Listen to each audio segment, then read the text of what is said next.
Wired into technology transformation, this is the Digital Bulletin podcast.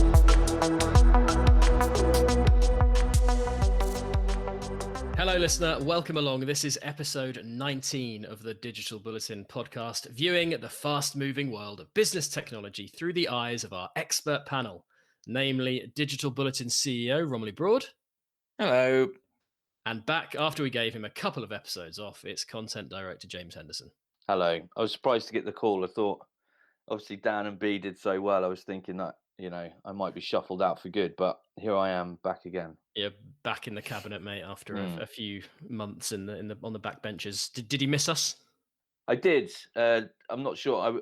As I said, I'm not sure. I was missed. They were very good. I thought they're excellent podcasts, but I'll try. I'll try my best. That's all I can do, right? That's all we can ask. Rom, how are you doing? Yeah, good. I think. I don't know. The sun's out.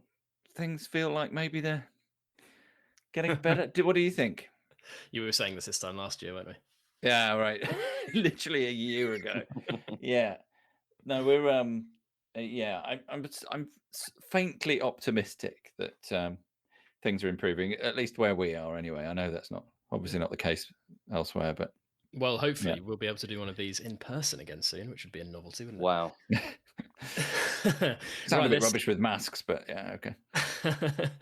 Right, we have a cracking show for you today, listener. We'll be getting the panel's views on Microsoft's very big acquisition of Nuance Communications.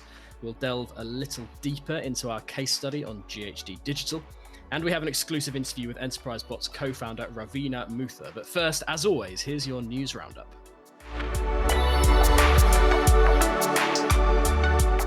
One of the biggest stories from the month just past was around the continued semiconductor shortage in car manufacturing and the news that Intel is teaming up with chip designers to try and plug the gaps. This is the first real strategic ploy from Pat Gelsinger since he rejoined the company as CEO. We also saw Grab announce its plans to go public via the world's biggest ever SPAC merger worth a reported $40 billion. The ride-hailing company now also offers food delivery and financial services across Southeast Asia, and commentators are calling this the continued rise of the super app. More recently this week, we have seen MasterCard pay $850 million for Ekata, which is a company in the fast-growing digital identity space. Apparently, Ekata's technology will give MasterCard the chance to detect fraudsters in real time, and MasterCard is betting big on companies in the digital security space right now. Elsewhere, we learned that Dell is finally spinning off VMware. Google is continuing to lose some of its most talented AI scientists in protest against the sacking of Timnit Gebru. And the UK is, quote, exploring a national digital currency called Bitcoin. There we go. Is it? Oh, God. Well, that's passed me by completely, that. It was only yesterday, so we'll forgive you. But I think Rishi Sunak said it. So as soon as he said it, obviously it lost any sort of credibility or coolness. So I'm sure we'll have to find another name now. But yeah, Bitcoin. Hopefully it's better than BritBox, our sort of national streaming service. If it's anywhere near as bad as that compared to like the American versions, then I can't see it going very far. Anything Brit is just Brexit in my head for some reason. Maybe that's bad. Yeah, we don't want any more of that. Anyway, as you know, listener, you can get access to the best reporting on those stories and many more via the Bulletin on digitalbulletin.com. But next, we are going to look into Microsoft's recently announced acquisition of Nuance Communications for $19.7 billion. Now, this is Microsoft's second biggest acquisition ever. Anyone know the biggest?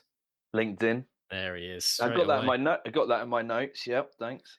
Bitcoin and LinkedIn. James Henderson 2-0 up, and then there's going to be no more questions in this quiz, so you've won, James. Well done. Nuance is known for its speech recognition technology. It helped Apple develop Siri, and its solutions are used widely in the healthcare industry to help medical professionals be more efficient and offer better services to patients. Voice tech obviously has many more use cases. But first, James, tell us a bit about Nuance, because this certainly isn't a shiny tech startup with billions of dollars of funding, which has been sprung out of Harvard University, is it? No, I mean, this might be brief because obviously you took my little fact about LinkedIn. You've also told everybody about how it was the base for Siri, so I've got very little left to say here. But you are right. We are used to talking about, when we talk about acquisitions, so much of it are startups or companies that have only come to the fore in the last couple of years, and they're unicorns and stuff like this. This company's like nearly 50 years old, and it's had so many sort of iterations and stuff. For people of a certain age, you might remember that scene in Only Fools and Horses with Trigger's broom about, you know, the different heads. And it sort of, when I was looking into this company, it sort of reminded me of that, because it's just been through so many, you know, mergers, acquisitions, bought by this company and that company. But that sort of settled down in 2005. It was bought by a company called Scansoft, that took its name. And since then, Nuance has bought more than 50 companies in the sort of voice recognition market. And it's not quite got a monopoly, but it is the leader by some distance. So it's had a sort of long path to this, but it's been around a long, long time. But yeah, as I said, more than 50 acquisitions over the last sort of 16 years in that area. So it's sort of swallowed, you know, all that innovation and startup ecosystem up. And yeah, and I think that's why Microsoft has gone for it, obviously. Yeah, it's Microsoft's, as we said, Microsoft's second biggest ever acquisition. So a pretty big deal. James, why do you think Microsoft have done this? What do you think their play is here with this acquisition? Well, I think that one thing is that the pandemic with video conferencing and video calls has brought that to the fore, and that's probably not going to go away ever now. We might not be able to do it as much, but I think we're always going to use it. You know, it used to be phone calls. As a journalist, when I was doing an interview with somebody, I would call them up before the pandemic. Now it's always video calls, right? And I think that they'll be looking at this to use it as a plug-in for its Teams platform. Obviously, I think that's definitely something it will do with. If you can imagine, you know, a Teams meeting and afterwards you get a sort of transcript of it. I think that they'll definitely be looking to integrate it into its cloud platform. But I think, you know, the main reason it's brought it is because of its ambitions in the healthcare field. There's no doubt about that. Rom, yeah, James kind of mentioned it there, but Azure is obviously very widely used in the healthcare market. It's probably the go-to kind of system for healthcare providers, certainly in North America and Europe. And Microsoft has this big thing about developing kind of industry-specific cloud offerings, and this feels like Nuance's technology will be folded right into its healthcare offering. Yeah, I mean, it's kind of a where do you start question in terms of saying, well, what's the applicability of things here in a healthcare context? Azure is huge in healthcare. I mean, one of the things we do, quite apart from publishing loads and loads of really cool stuff, is we provide media services to folks separately as well. And one of our clients is very, very deep in the healthcare industry, and they are an Azure consultancy and expertise, and they provide lots of services to the NHS here in the UK. And if you could list out the different things that you might be able to apply AI in particular into a healthcare context, but then a conversational kind of layer on top of it, whether it's drug discovery, whether it's research, AI as a thing can be applicable there. But if you're looking at conversational type interfaces, which I think is what we're really talking about with Nuance, there's all sorts of ways that you might be able to make large, difficult jobs within an administrative capacity in large healthcare systems better by having voice interfaces as part of an automated or intelligent automation type solution there to streamline things and reduce costs. Reporting, medical clinical reporting, is obviously a huge part of just about anything you do in healthcare, and doctors are already very used to, and radiologists and things like that are already very used to sitting in front of a computer and talking into a microphone to make their notes. This sort of technology, if it can be proven to be completely reliable, can not only make that quicker and easier, it can also make the outputs of those sorts of things more standardized. And once you've done that, you can expose it to advanced analytics, because you're cleaning your data at the input point, and you can start to do kind of some crazy things on the back of that. If you imagine you've got thousands and thousands of radiologists, for example, using the same sort of system through Azure, you've got vast amounts of data that you can start to ask interesting questions to and stuff. So there's it's kind of crazy what the potential of all of this is, and you can see how it makes perfect sense for Microsoft for sure. It's interesting though, James, isn't it? Because speech recognition technology is far from a new kind of thing on the block. As you said, Nuance has been around for decades playing in this space. Is this acquisition though proof that or almost a validation that this technology is going to become ubiquitous, especially in a healthcare setting, as Rom said? Yeah, I think so, and I think it's another one. It's another thing that sort of the pandemic has accelerated. Really, we've had to get used to, not speaking to people face to face and over technology and stuff, and to find a way to capture that. If you think about voice recognition technology, is a really useful tool. I think that I'll speak personally.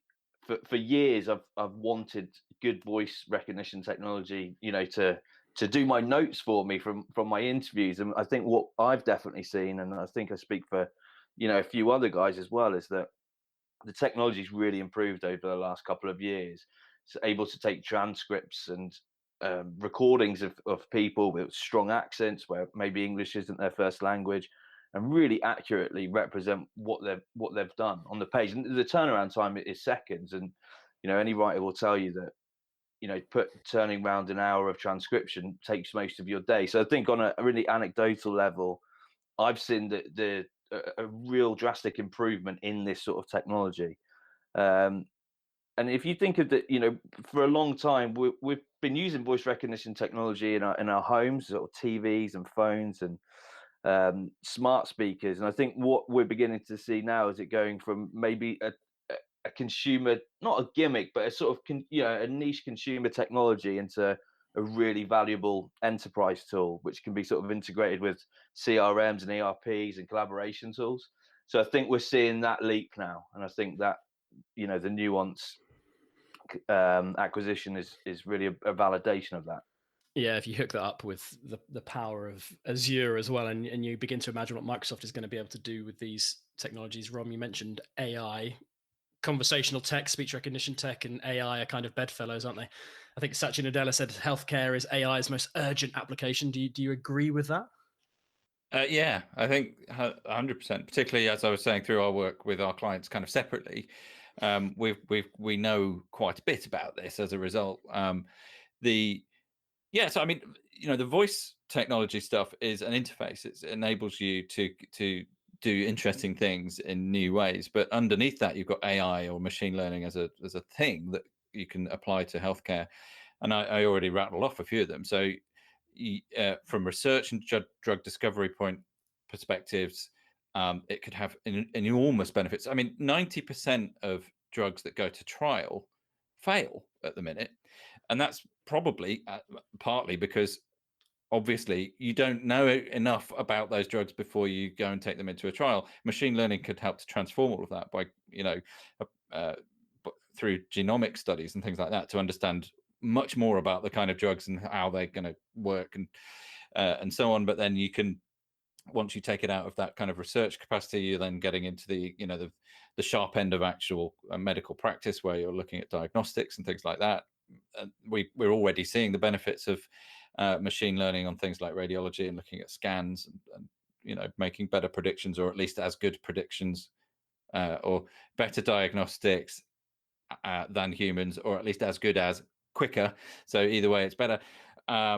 You can use machine learning and AI to monitor patients. You just need to strap IoT devices to their heads or something, and then suddenly you've got a much better and more fulsome set of data about your population of patients.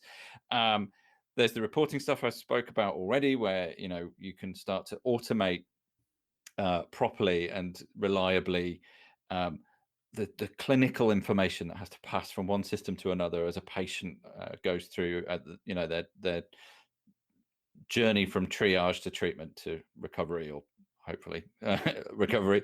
And then finally, just the administrative side of running of medical systems, where it might be billing, it might be customer service, it could be any of these things, where you can start applying intelligent automation with machine learning elements and start to transform the cost base of increasingly stressed healthcare systems dealing with pandemics, the inevitable healthcare consequences of climate change, of aging populations, of all that sort of stuff. So he's totally right. Right, brilliant. Time for us to move on, folks. That was a really good discussion. And after this short break, we'll be talking all things GHD Digital. Find us as Digital Bulletin on LinkedIn, Facebook and Instagram, and at Digi_Bulletin on Twitter. Digital Bulletin's latest case study saw us work with GHD, a leading professional services company for infrastructure markets in the Southern Hemisphere and North America. GHD supports energy companies, other utilities, construction companies with major engineering projects. And 3 years ago, it created GHD Digital, an arm of the business dedicated to helping clients embrace digital transformation and new technologies. We spoke to two key individuals at GHD Digital, Stephen Karan and Bob Armacost, to learn all about GHD's mission to bring its industries into the digital age. Here is Stephen outlining what he believes is the organization's USP. What really makes GHD's Digital's value proposition unique is that it's a blend of and an extension of what we have historically been known for as an organization, right? Like by way of an example, if you take a look at water has been a market that we've historically served as an organization for 90 years now. And over the last 3 years, as GHD Digital has been born, primarily initially focused in our Southern Hemisphere, then expanding into North America, we've been able to extend what we can provide our water clients in terms of the value and services under one roof. Traditionally, you've come in and have asked us to help take a look at your water transmission systems and help you point out where we might have structural faults in those transmission systems or where we need to make some targeted upgrades. Now, to be able to then go to that same client and say, in addition to that, we can also look at your advanced automation systems to make sure they're fully optimized. We can bring our data scientists in to help you as well, so that if you're concerned about what your water consumption rates are going to be like in the future, we can model that for you and connect that back with our engineering capabilities. That's a compelling value proposition to be able to serve a client with those capabilities end to end. And it is the thing that really excites me the most when I look at where else can we do that and where else can we extend the value we apply to our clients through this application of data, digital, analytics, AI, automation in a real meaningful way. Ron, really interesting stuff there from Stephen. First of all, why is it that industries like water companies or energy companies found it harder to embrace digital, and especially many of GHD's clients are in the public sector, especially in that kind of public sector arena? Yeah, well, there's probably two things, and obviously we've spent a lot of time with water companies, with other people like that, talking about what they're doing digitally. The challenges are really they're often companies that are populated with a certain type of people and systems. It's the change management aspect of introducing new stuff is often quite challenging because they're not Silicon Valley startups. They're not particularly dynamic organizations. It's harder. But secondly, money wise, obviously they need to say, well, where are we going to invest our money? And often that money is coming from taxpayers, at least in part. And you don't have an awful lot of room to maneuver. Do you focus on fixing the repair, fixing pipes and other key pieces of infrastructure, or do you invest in things that have got slightly looser ROI calculations on them? In the end, you combine those two things, and decisions end up being made to minimize or to deprioritize those sorts of investments. I think that's changing though, certainly through our experience and certainly talking through to GHD. It's becoming more and more obvious to these organizations that actually there are more clearly defined and easier to identify and shorter term returns on investment to be made through being more digitally astute than maybe they realize. And I think that's changing now. I think GHD would agree, right? I mean, they've set up an entire business to support it. I think GHD would say actually that's where they see their massive opportunity, because actually a lot of their clients maybe still don't necessarily realize that or haven't got the means or capabilities to kind of tackle that kind of approach themselves. And GHD is obviously the middleman when it comes to supporting its clients with those technologies. One of the big areas, obviously, this is about kind of asset intensive organizations, and that was another one of the challenges that the guys at GHD said, was that when you're dealing very simply with physical assets like huge water systems, it's a lot harder to try and imagine digital change than it is if you're more of a software-based company. It's pretty obvious. But the big area they spoke about was digital twins. And James, we kind of covered digital twins quite a lot, don't we? And across Digital Bulletin, and it's kind of exciting to imagine the possibilities that digital twin technologies can have in infrastructure markets, isn't it? Because we know the impact it's had in areas like aerospace and things like that. Yeah, definitely. I think that these sort of heavy industry type sectors have you are right. It is a lot more difficult to imagine sort of digitalization and the benefits of digital technology when you're dealing with like wind turbines or oil rigs or whatever it may be. But these sort of digital twins, that the sort of real life digital representations of those assets. And for a long time, there's been technology such as BIM and even before that CAD. But actually, what has happened here is technologies like IoT, AI, and big data have converged with those technologies too, and sort of taken that to a completely different level where you can visualize, infrastructure assets and with the data coming from them, make better predictions about, life cycles, about their performance. You can basically prolong the lifetimes of these assets, which are hugely expensive. So I mean, that's number one, isn't it? If you're a company with a load of these physical assets, by leveraging these technologies, you're going to be able to save yourself millions. You'll be able to do maintenance on these in a far more predictable way.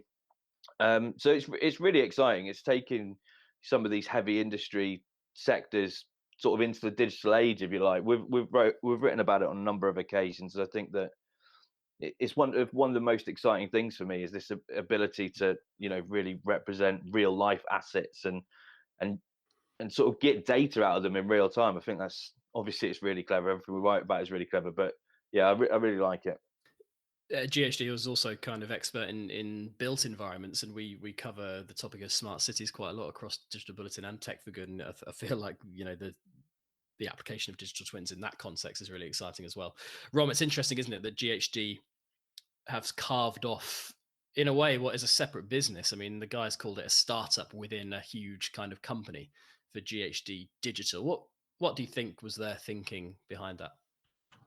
Well, I think, they actually, in some ways, I mean, they're a company that have been around for a long time, right? And they have their real experiences in this kind of in the engineering stuff. So in some respects, you'd imagine that they are kind of similar as a company to a lot of their clients, or have been. And so, like everyone else, they've had to find an impetus towards innovation, and a lot of companies have made similar decisions, which is to kind of create internal startups. And it's a bit like that, I suppose. But it's also strategically, vital that they do that to themselves while trying to engineer similar results with their clients, because that's how you can really, really learn how to take a company that's really focused on kind of in the ground hardware engineering type stuff and innovate. They can't credibly go and provide that kind of consultancy to anyone else unless they've already done it to themselves, which is what they have done very successfully, clearly. Yeah, definitely. Obviously, it's all good talking about the technology side of things, but what is GHD's greater purpose here? Well, delivering the very best service to its clients is obviously imperative, but the company also realizes that its work has a direct and positive impact on areas like climate change, sustainability, and social good, as Bob Armacost explains in this next clip. Many of the clients we work with have stakeholders in the public domain, citizens, government agencies, other public domain stakeholders. Our private clients have shareholders and other stakeholders, and ultimately, so many of the issues that we're working on with our clients involve really critical topics around humanity, around sustainability, climate change, or urbanization, certainly the water scarcity, the certainly challenges with energy and energy distribution, greenhouse gas reduction, and so forth. And so all of those really have a direct translation into making the world a better place and providing community benefits. So I think that's just built into kind of our focus with our clients and what we seek to do every day. Ron, Bob said they're building community benefit, and I think that's one of GHD's slogans, actually. So what he said there, I mean, there's a clear kind of transform for good element to what the work GHD and GHD Digital is doing, isn't there? Yeah, absolutely. And one thing we know, and in fact, we created an entire platform to talk about it called Tech for Good, which is where we understand that just about every industry everywhere needs for existential reasons to adopt social or community or environmental benefit as a kind of key performance indicator within their organizations. Otherwise, they're going to stop being able to really function as a company ultimately. And so technology is an absolutely central part of all of that, which is to say, all of the things James was talking about in terms of the suite of technologies that you can look at now, whether it's digital twins or IoT or whatever.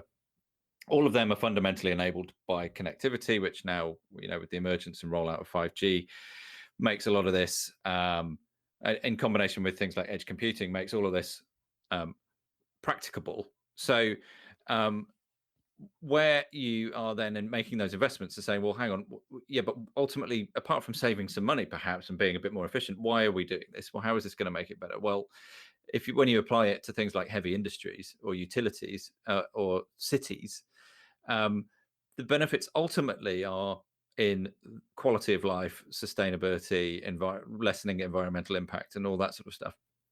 Now there's an obvious and clear connection between making progress in those areas and financial return.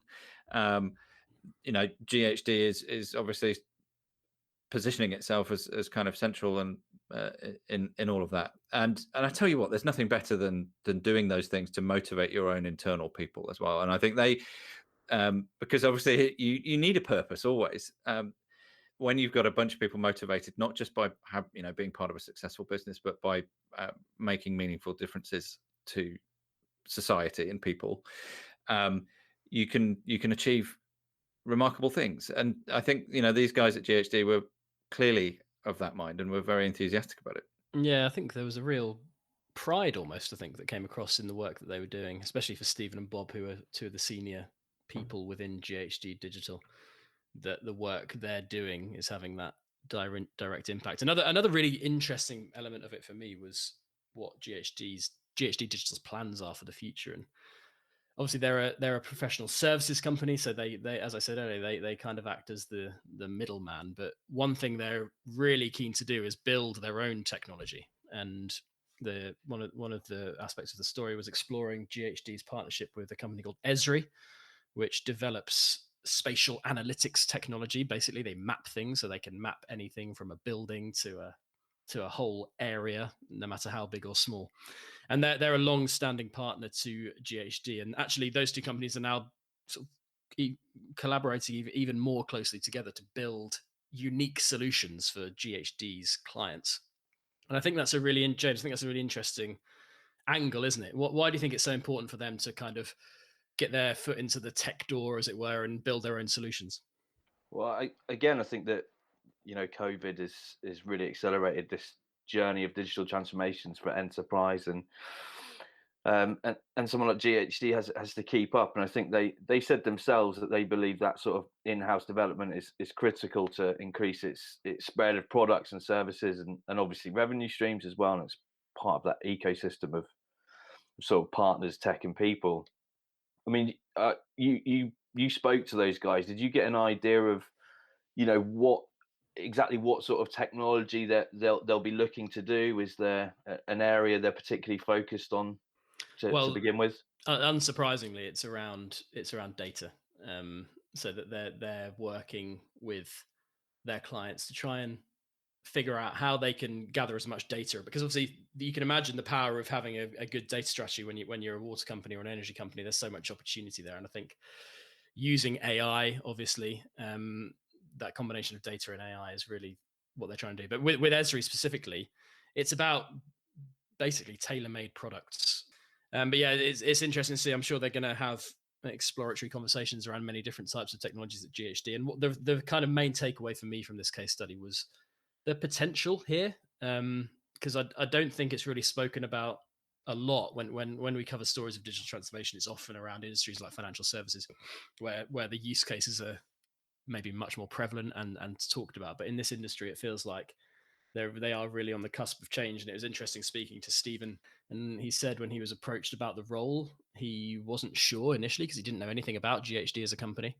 He certainly he freely admitted that he wasn't certain about taking on the job, but he told us that it's the best decision he's ever made in his career, and he is generally kind of excited about the future. And I think the headline for the piece was revolutionizing industries, and it does feel like GHD is kind of in the middle of helping to do that for so many companies and businesses who haven't had the chance to embrace digital. So anyway, yeah, it's all there for you, listener, if you want to go and read it on digitalbulletin.com. It's the front cover story in issue 27 of Digital Bulletin, which is out at the end of last month, and the videos and podcasts are available there too. Right, we're going to move on, and next we're going to hear about a new trend in the chatbot space after this. Power up your day with the Bulletin Brief, the latest news, insights and opinion delivered straight to your inbox. For this month's interview, I spoke to Ravina Mutha, co-founder of Enterprise Bots. Chatbots have long been deployed in the customer service and business development areas, but since COVID-19, this technology has also been widely adopted to improve employee satisfaction and engagement. Ravina tells us the how and why, and we also discuss what types of organizations could benefit and the rise of voice bots, the next generation of chatbots. But first, here's Ravina on chatbots adoption around employee engagement. One of the things that we've noticed is that while customer service and sales and the common customer-facing use cases tend to be popular, chatbots, especially in today's digital age, tend to really help employees as well, whether it's on the HR front, whether it's on IT help desk. So, for example, even taking care of simple queries like just a password reset. Chatbots can be a very fast, efficient, and omni-channel way of getting this done. So employees today want to be able to get quick answers to their questions, whether it's on Slack, it's on Teams, it's on WhatsApp, email, and so I think it's more and more relevant every day that chatbots are helping employees as well.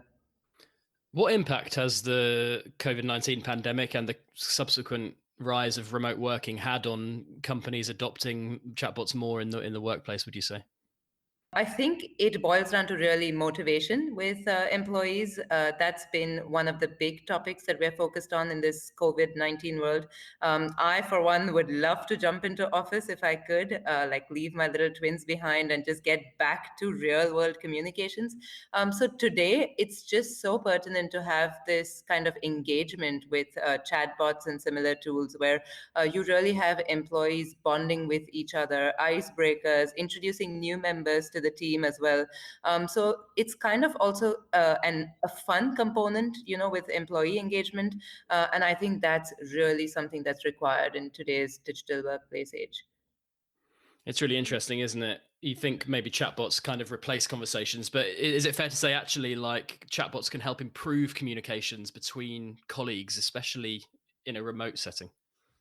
Absolutely. We even do something called Donut. So we really pair up different employees with each other to get them to know each other better, because oftentimes we get kind of siloed, marketing teams working with each other and IT working with each other. So in today's day and age, I think the chatbot is really encouraging conversations between people just by sending a quick nudge saying, hey, have you met this new team member that could share, I don't know, this kind of a like or this kind of an expertise as you. So you have these common topics to touch on. So I think that's something really cool with chatbots today. What are the type of organizations, types of businesses that do you believe could benefit most from the adoption of chatbots in the workplace? Honestly, any business that has a large employee base or any business that has a large customer interaction base. So whether we look at internal use cases or external ones, it's really any organization, let's say, that has over 500 employees or so, where it's even harder to kind of get conversations going and really the team dynamic going in large teams. I think that's a really relevant industry. But for us, we've been quite focused on financial services, so banking, insurance, also railway, because these are really large companies that require this kind of an engagement.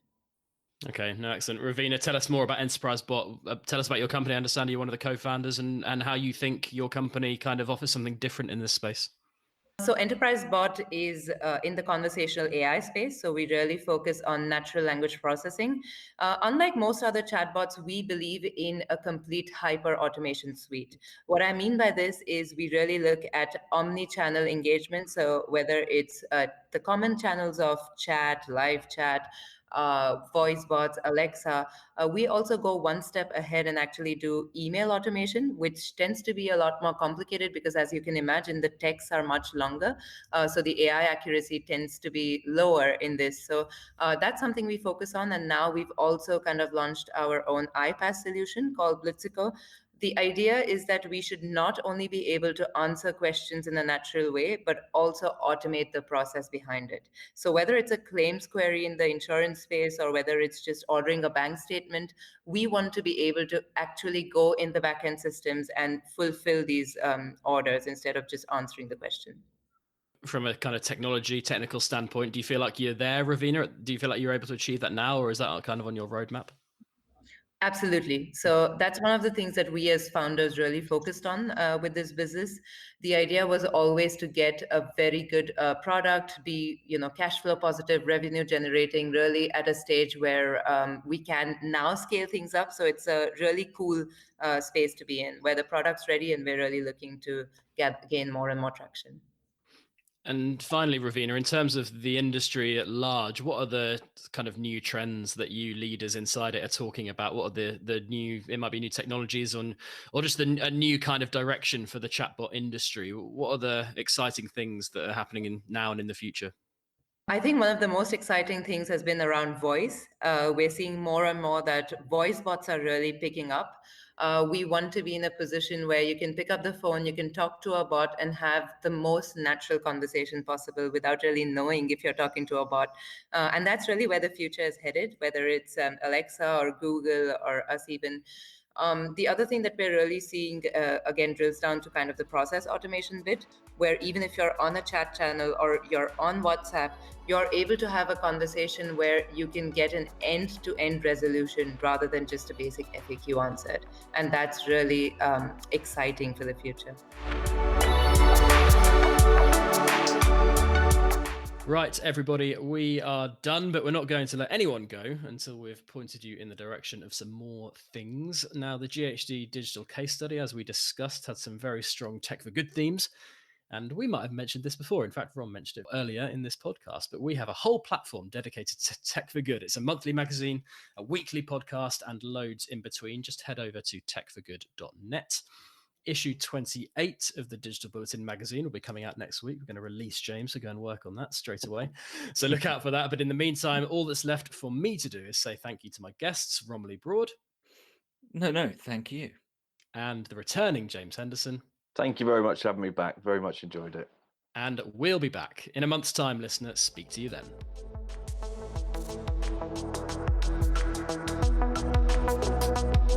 That was the Digital Bulletin podcast, brought to you by Bulletin Media.